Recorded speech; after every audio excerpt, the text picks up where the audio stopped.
শুরু করছি দয়াময় পরম দয়ালু আল্লাহর নামে।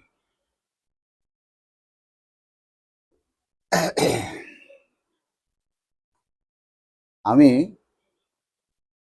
একটা আয়াত দিয়ে শুরু করব আজকে। 2 নম্বর সূরা আল বাকারা, আয়াত নম্বর 177। এই আয়াতে আল্লাহ বলেছেন যে পূর্ব এবং পশ্চিমে, পূর্ব এবং পশ্চিম দিকে মুখ ফিরানোতে তোমাদের কোনোই পুণ্য নাই। পূর্ব এবং পশ্চিম দিকে মুখ ফিরানোতে তোমাদের কোনো পুণ্য নাই, কোনো লাভ নাই। কিন্তু পুণ্য আছে।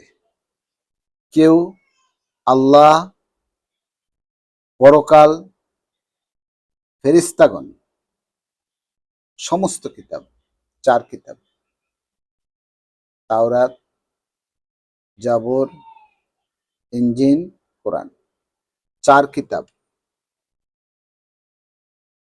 এবং আল্লাহ প্রেমে, আত্মীয় স্বজন, পিতৃহীন, অভাবগ্রস্ত, পর্যটক, যারা বেড়াইতে যায়, পর্যটক, সাহায্য প্রার্থীগণকে, যারা সাহায্য চায়, আর্থিক অবস্থা খারাপ, সাহায্য চায়, এবং দাস মুক্তির জন্য অর্থদান করলে। কোনো দাস মুক্তি দেওয়ার জন্য যদি অর্থ দান করে তাইলে পুণ্য আছে। কোনো সাহায্য প্রার্থী যদি সাহায্য চায়, তাকে যদি সাহায্য দেওয়া হয় তাইলে পুণ্য আছে। পর্যটকগণ, কেউ এলাকায় বেড়াইতে আসছে, আইসা সে বিপদে পড়ে গেছে, তার কাছে কোনো টাকা পয়সা নাই, কোথায় যাবে, কি করবে, তাকে সাহায্য করলে। এবং যারা সাহায্য প্রার্থী, লোক আছে অসহায় সাহায্য প্রার্থী, তাদেরকে করলে পুণ্য আছে। আর কি আছে? সালাত কায়েম করিলে, সালাত কায়েম করিলে ও জাকাত প্রদান করিলে, এবং প্রতিশ্রুতি দিয়া তাহা পূর্ণ করিলে। কাউকে যদি কথা দেওয়া হয় যে ভাই আমি কালকে এই সময় এতটা সময় আমি তোমার ওইখানে থাকবো, এই কথাটা যদি রক্ষা করে, প্রতিশ্রুতি দিয়ে পূর্ণ করে, কাউকে অযথা প্রতিশ্রুতি দেওয়ার কোনো দরকার নেই। যদি প্রতিশ্রুতি দেওয়াই হয় তা পূর্ণ করতে হবে, তাহলে পুণ্য আছে, সওয়াব আছে। অর্থ সংকটে, দুঃখ ক্লেশে, অর্থ সংকট, আমার এখন টাকা পয়সা নাই, খুব অভাবগ্রস্ত হয়ে গেছি, সমস্যায় পড়ে গেছি, অর্থ সংকটে, দুঃখ ক্লেশে ও সংগ্রামে, সংকটে ধৈর্য ধারণ করলে, টাকা পয়সা নাই, অভাবে আছি, অভাবগ্রস্ত, টাকা পয়সা আল্লাহ দিতেও পারে, একেবারে হাই হতাশ হয়ে গেলে, দুঃখ ক্লেশে কষ্টে পড়ে গেছি, আহা কষ্ট পড়ে গেলাম, আল্লাহ আমারে কষ্ট দিল, এইটা সংগ্রাম, লড়াই করা, ন্যায়ের পথে ধৈর্য ধারণ করতে হবে। উভয় সব সংকটগুলিতে খুব ধৈর্যের সহিত মোকাবেলা করতে হবে, যে আমাকে আমার মহান রব্বুল আলামিন যে কোনো সময় দিতে পারে এবং আমি ভালো থাকতে পারবো। আল্লাহর উপর ভরসা করতে হবে।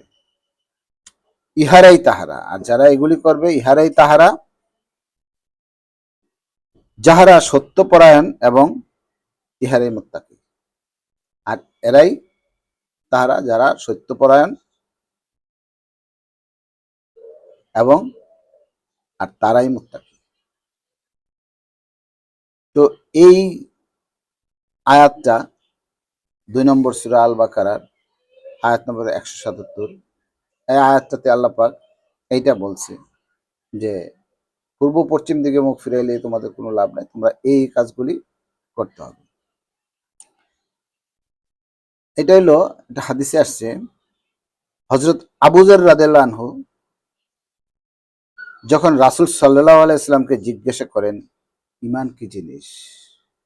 নবী গো, আমরা যে করতেছি, তাহলে আমাদের যে ঈমান, ঈমানটা কি জিনিস? আসলে ঈমানটা কি?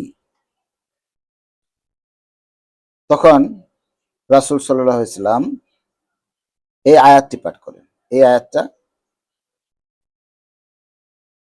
২ নম্বর সূরা বাকারার ১৭৭ নম্বর আয়াতটা পাঠ করে শুনাইছেন। তিনি সাহাবী পুনরায় জিজ্ঞাসা করছেন যে, আল্লাহর নবী, রাসূল সাল্লাল্লাহু আলাইহি সাল্লাম, ঈমান কি জিনিস? পুনরায় নবীজি আবারও এই আয়াতটি পাঠ করেন। তাহলে এই আয়াতের মাধ্যমে আমাদেরকে ধৈর্য ধারণ করতে বলছে, সাহায্য প্রার্থনা করতে বলছে, সালাত কায়েম করতে বলছে। যে আমরা যদি মনে করি যে পূর্ব দিকে বা পশ্চিম দিকে, এটার জন্য কিন্তু আমাদের কোনো পুণ্য নাই এবং কোনো লাভও নাই। কিন্তু লাভ হইলেও আমাদের কি করতে হবে? এই কাজগুলি করতে হবে। সাহায্য, সালাত কায়েম করা, ধৈর্য ধারণ করা, পর্যটকগণকে সাহায্য করা, তারপরে যারা সাহায্য প্রার্থী তাদেরকে করা, দাস মুক্তির জন্য সাহায্য করা।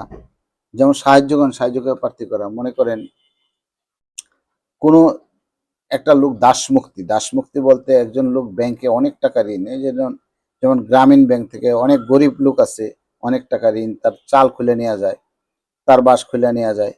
এখন যদি আমরা কি করি, তাকে যদি এই সাহায্যটুকু দিয়ে তার ঋণটা পরিশোধ করে দিতে পারি, এটা একটা দাসমুক্তি। সে কিন্তু দাস, ওখানে কিন্তু সে দাসের মতো সে আছে, পলায়ে থাকতে হয়, খুব কষ্টে থাকতে হয়। যদি আমরা তাকে মুক্ত করতে পারি, দাসমুক্তির সওয়াব। তো এইগুলি আর যদি আমরা করি, আমরা ইমানদার এবং তাহারে মুত্তাকি। আসসালামু আলাইকুম।